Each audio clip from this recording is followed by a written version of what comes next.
Ram did it back in 2019 with the limited trim level, but for 2025, this is no longer the top. In fact, it's not even the second highest trim level, it's the third. Now, I borrowed this truck from Larry H. Miller, Chrysler, Jeep, Dodge, Ram here in Sandy, Utah. It is available for sale. Let's go ahead and check out the window sticker so you guys can see the options and features, and then I'm going to take you guys around this truck. At the very top is the description, and this is going to be standard with four-wheel drive, and this is the short bed. Base price is $75,155. And here's some of your standard equipment. Be sure to pause it for all of it. And starting off, the options is the diamond black paint for $245, and then this one has a trailer brick. Destination comes in at $19.95 with a total price of $77,690. And here are the Philly Commie numbers right here. Now, if you're new to my channel, I do plan on doing some MPG runs against the standard output. This truck has the high output, as you guys just saw. And I'm probably going to put this up against a Laramie for 2025 because I think the Laramie might be the better buy here. And I always like higher trim levels. But with that being said, on the front end, Ram has stayed true with the limited. Now, in 2024, they had the thinner style headlights with projector. This truck has the exact same. It has the dual projectors, high and low beam. And then you have the LED accent lights. Down below, you have your reflective style LED fog lights. Now, they did kind of clean up this plastic trim piece. You guys can see the parking sensors up front. And they've always done it the best because they don't stamp them right here on the chrome part of the bumper, or if it's painted, it just looks a lot more cleaner this way. You have your recovery hooks at the very front, and you have some of your sensors there. Now, you guys can see right there, for a $80,000 truck, you have to opt for 360 camera system. As far as the suspension goes, you still get air standard on limited. Now, dual wishbone, that's going to be in aluminum, and this looks like plastic. Like, look underneath it real quickly. Hopefully you guys can see, but that looks like plastic. And maybe because of the air suspension, maybe the system takes more of the beating here. But right there, you guys can see the steer knuckle. That looks to be like a forged aluminum maybe. But yeah, they give you a plastic liner right there. And then on this side, let's take a look at the tires. Now, one good thing about the limited is they do give you a better brand of tire. These are the Bridgestone Duelers. I haven't heard anything bad about these tires. They look great, and they're not Nexans because that's what you get below this trim level on 20-inch wheels. Tire size is 275, 55, 20. And then as far as the capacity goes, right there, 2,535 pounds. And 44 psi is max for the tire. I'll show you guys the door stickers so you guys can see all that. Now, on the side, you guys can see that SSTHO, which is straight 6 turbo high output. Fender flares are there, which are pretty much standard on these trucks. But all in all, the limited doesn't have the biggest update. They only gave you new wheels, but the front end is just slightly revised when you compare it to the 2024 model. Here are the mirrors. You guys can see you have a signal here. Now, you have a light right there. And is that a camera? It looks to be a camera right there. I have to look at that on the inside. But smart key system on the front doors only. And then here's some of the badging. It says limited right there.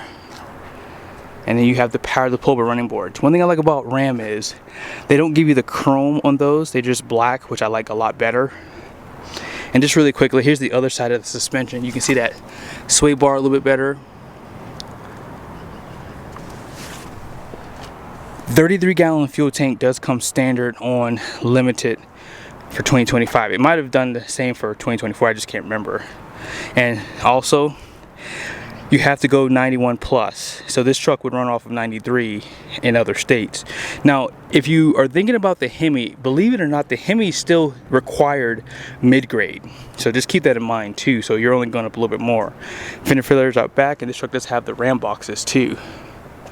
Now, Ram boxes have to come standard because they weren't an option. Here are the Ram boxes. You have one on each side. Now, they do give you lighting inside of here. Also 400 watts of power and they do have places where you can put dividers. And this looks to come standard because it's not an option. So on limited, you do get these standard, but you can delete them if you don't want them. And I think if you get the longer bed, they're not available. Full LED taillights. This is my first time actually seeing them in person. Here's what I'll do. Let me go ahead and show you guys the lighting and the shade so you can see them a little bit better. So you do have some animations with your turn signals, as you can see right here. And then your projector beams are right there for your headlights. And then your fog lights down below. And these have a wide angle too at night. And then here are your turn signals. And then here are the tail lights too. License plate lights. And of course your bed lights are going to be LED too. But the top here are going to be incandescent.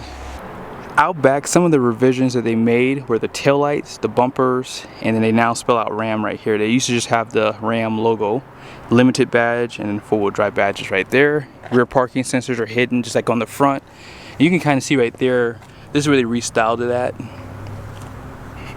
And what's new for 2025 is you have a power tailgate, which pretty much puts it in line with Ford, which has it pretty much standard from Lariat up. Now with the Ram boxes, you do have less width inside the bed, but you do have the tie downs, which are nice to have, and power sliding glass. And as I said, this does go up for power now. There is a light down below I didn't show you guys for your conventional hitch at night for hooking up. And here is the biggest advantage on getting this one. So if you get a high output Hurricane, they do give you the upgraded axle. Now it's going to come standard with the 392, as you guys saw on the window sticker, and it's just more beefed up compared to the standard one with the standard output Hurricane. Now keep in mind there is an off-road package that you can get, and if you get that package, it would give you the locker and a full-size spare tire, or matching spare tire I should say. Last thing to note is the dual exhaust. You have a 4 and 7 pin for your trailer and a class 4 hitch down below. Let's go ahead and talk about this high output. So you guys heard one of the biggest advantages of getting the high output, which was that rear axle, which is going to be more durable, it's going to be more efficient, and it's going to give you better performance probably on and off road. Now this 3-liter inline 6 twin turbo high output Hurricane engine is truly remarkable.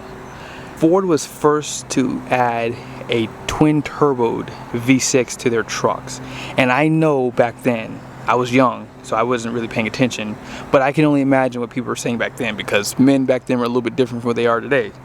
With that being said, this engine has 140 more horsepower over the EcoBoost. That is insane. 140 more horsepower.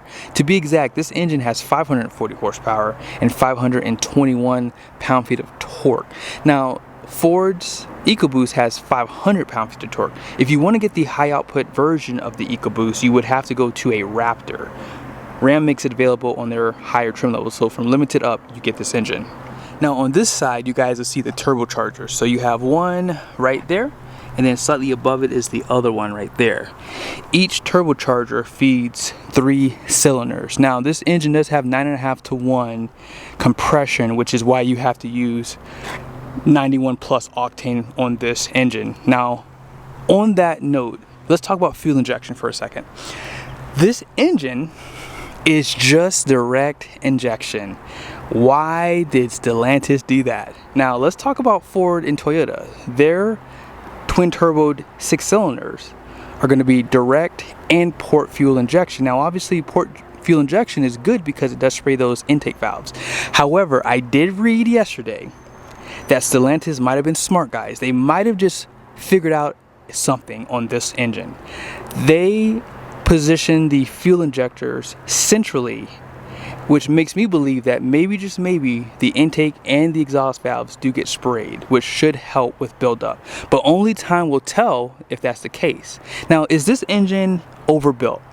Well, it does have a deep skirt cast aluminum block with a cross-bolted steel main bearing, aluminum heads and block, although I would like to see compacted graphite iron for the block. And lastly, forged and twisted steel crankshaft, forged steel connecting rods, and forged aluminum alloy pistons with DLC coated piston pins.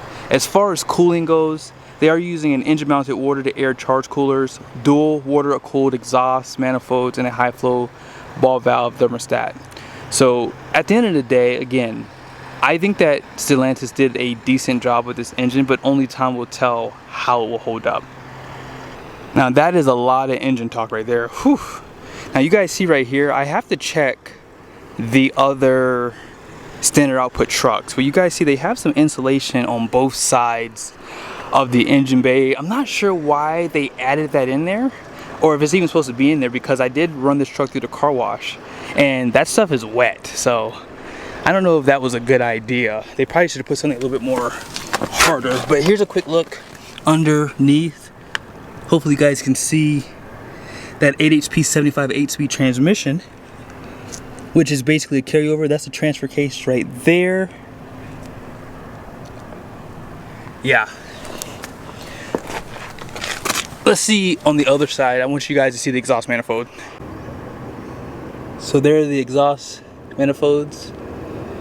They do curve out on the other side, and you guys can see how they go out the back there. So they're pretty straight out back. Okay, good stuff. The moment most of you guys have been waiting for, which is the interior. So if you're not new to Ram, Ram has probably been #1 for the interior in this trim level since 2019 when they released it.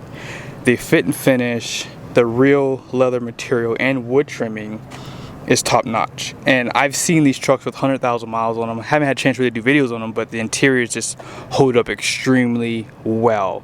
Despite the hate that people give Ram online, is probably coming from people who've never owned one. Just saying, because the people I know and the people I've talked to and actually owning one, the trucks hold up extremely well. Now, with that being said, check out the stitching design that they give you right here. You have more of that gray stitching up top here. All this is soft touch leather wrapped, even right here, all leather wrapped. And everything just looks so good inside this truck, how they designed it. If you look at a HD truck, it looks like they just stuffed that new interior in there. But this truck having a new cab, it works, it fits, it looks beautiful. Harman Kardon sound system, I believe it's a 18 or 19 speaker sound system. There is a lot of hard plastic down below here, but as far as your seats go, you do have nice bolstering. And I'm not sure if you guys noticed, for 2025 they added some fabric material to these leather seats. Interesting. Nice design right there for the stitching. Tilt headrest, and you're gonna have a 12-way seat on this side because the lumbar discs go up and down. Now, something that's a little disappointing is they still do not give you a power steering column, but I believe that the tungsten will have that. Here's some of your lighting controls right there. You have your power pedals down below, electronic parking brake, all that good stuff. You have your 12-inch screen and more leather on the dash and on your grab handles, and I believe they have that on the rear too. Now, they did take away the wood trimming, I think 2 years ago. They stopped doing that, which is kind of a bummer. But right there you guys see you have push button start and you have a 12-inch display. Now, this is a disappointment. The 14-inch screen, I think it's like 14 and a half, should have come standard for Limited. For 80 grand for a truck, I don't get the biggest screen. However, you do get another 12-inch screen on that side. So you do have the most screen, how do they say it? Screen like surface inside the truck. I don't know how they say it. But yeah, you have a screen right there too. Now, you do have a button right there. Hopefully you guys can see. Let's push that button and see what it does. Are you serious? I didn't know this. I had no idea that the Limited was gonna get the massaging seats. So yes, if you go down to comfort and you click over to massage, you have front massaging seats, guys. I didn't know that. And let's see, you have top and bottom. On the GMC, you only have the top. So Ford and Ram have that advantage together of having it top and bottom. Good job, Ram. Like, I was not expecting that option. Now, I would have probably liked to see the 14-inch display still. Okay, I'm just being picky because I'm allowed to be. Now let's kind of move back over here. So you guys can see you have your adaptive cruise control. This truck does have the active driving assist. So I don't think it's hands-free, but I think that will become available at some point as an option. You also have drive modes. So let's go through those really quickly. So you have snow, tow, sport, off-road, and then automatic. No eco mode, which I would like to see too. And let's just go through some of the nice features that you get with this truck too, starting at the very beginning. Here's your readout for your fuel economy, which is one of my favorites. Here is your gauge summary that continues for your oil summary, and then your oil level. Now I didn't point it out to you guys on the outside, but this truck does not have a dipstick. So this is basically your new age dipstick, okay? PSI, stop start, shows you that it's not ready. And then this is just showing you the air suspension, the drive modes, all that good stuff in one spot. And then your engine hours are right there. Now on the roof, black liner, and there is availability for a twin panel moonroof. Now here's some of your controls. LED lighting for the interior. You can power slide that glass. Now you guys saw that that tailgate was power, right? You can drop the tailgate from inside the truck. Now if you want to put it back up, you have to double tap it twice and it'll put it back up for you. Place for your sunglasses right there. Sorry, it's a little dark unfortunately, but home link is right here. This one does not have heads-up display, but that is available. You have to basically get a $44,000 or $4,415 package to get like the cameras, the heads-up, and all the other nice features on this truck. But I'll be honest with you, I don't like that. I think that some things should just come standard on these higher trim levels, because on the other trucks, you can get some of those nice features. Now check out the stitching on the dash here. That looks good. Really nice. A little bit of storage with a 12-volt power plug.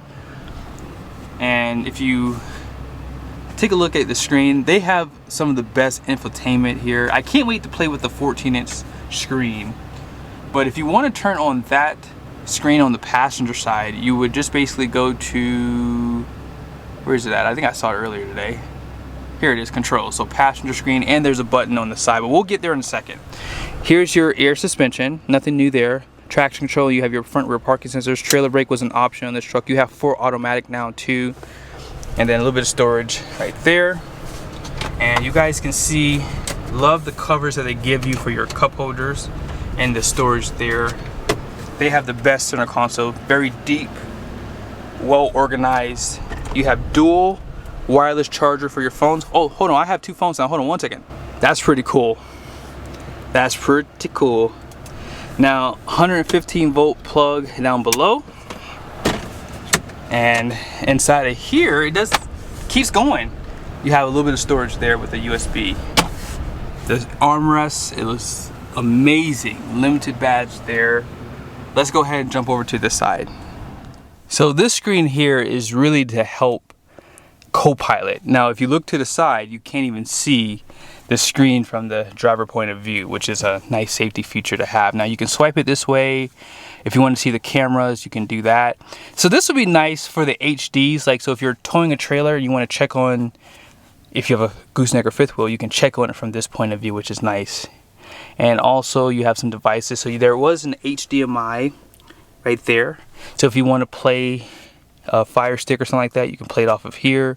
As you guys know, most of these vehicles now have internet, so you can use that too. So you can turn off the screen, you can turn up the brightness for it. You have wireless headphones you can add to it as well. I don't know if you guys even saw the navigation, but you can actually do full screen navigation on this side. And I have to admit, like, if you're a techie person, this just makes the truck look so cool. Like if you have friends who are techie, this is going to make them love this truck. I did tell some of my friends, hey, if you want to wait for the new Rams to come out and just see what they have some really cool features coming. But having the dual phone charger right there, and just really the size of the cab, like, I mean, this truck is so big. This is the biggest half-ton out there. Like, no joke, it's one of the biggest for sure. And that size is really apparent in the second row. True flat floor surface, the floor sits lower than the competitors too. Now you have that storage here. Okay.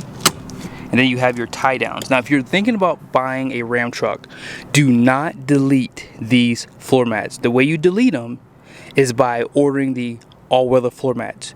If you want these floor mats after the fact, you can't get them. I've already tried to go to the parts store and see if I could order them just to get an idea, and they're never available. So if they do become available, I've been told that these floor mats are like over $1,000. So when you delete these floor mats out of the truck, they give you the all-weather ones, and then they don't give you a credit for them. So you actually lose money by not getting them. So just keep that in mind if you are thinking about ordering a truck. No rear curtains. Tundra has that. I would like to see that. But yeah, just the fit and finish, the overall design is absolutely beautiful. Actually, they don't give you a leather wrap back here. Speaker grills right there. You can tilt down the headrest. And these seats do recline. And here's that storage. It is collapsible if you like. So decent amount of storage there. And then if you want to see the, actually I have to sit in a seat and do it. You can see it right here. It does recline a good bit. If I am being honest, that's a lot. I mean, I would appreciate that. I know my kids would. And then you guys kind of saw the center armrest back here. Really nice attention to detail right there too. And decent storage. You have heated and ventilated rear seats, 4 USBs and another power plug, 115 volt out back. Cup holders, seat back pockets. These seats are not massaged though. Let's go and check out the payload. Here are all the numbers on the door. Gross axle weight rating up front is going to be 3,900 pounds. The rear is 4,100 pounds, which is class leading for standard. And then 7,100 pound gross fuel weight rating. These wheels are 20 by 9 wide. And then all in payload, 1,331 pounds. So imagine the Tungsten. The Tungsten is going to have bigger seats. It's going to have more features, a bigger sound system, a lot more standard equipment, bigger 22-inch wheels, standard. This truck only has 1,331 pounds. Unless they raise that gross fuel weight rating up to like 7,500 pounds, they can offset it. But if you add a bunch of stuff to this truck, same thing goes. That panel sunroof, 22-inch wheels, and a few other things that you can add from the factory, like the off-road package, which is going to give you probably heavier tires. You could probably have closer to 1,100 pounds, if not 1,000 pounds of payload. But I hope you guys liked the video. Be sure to subscribe to the channel if you haven't done so yet. See you guys soon.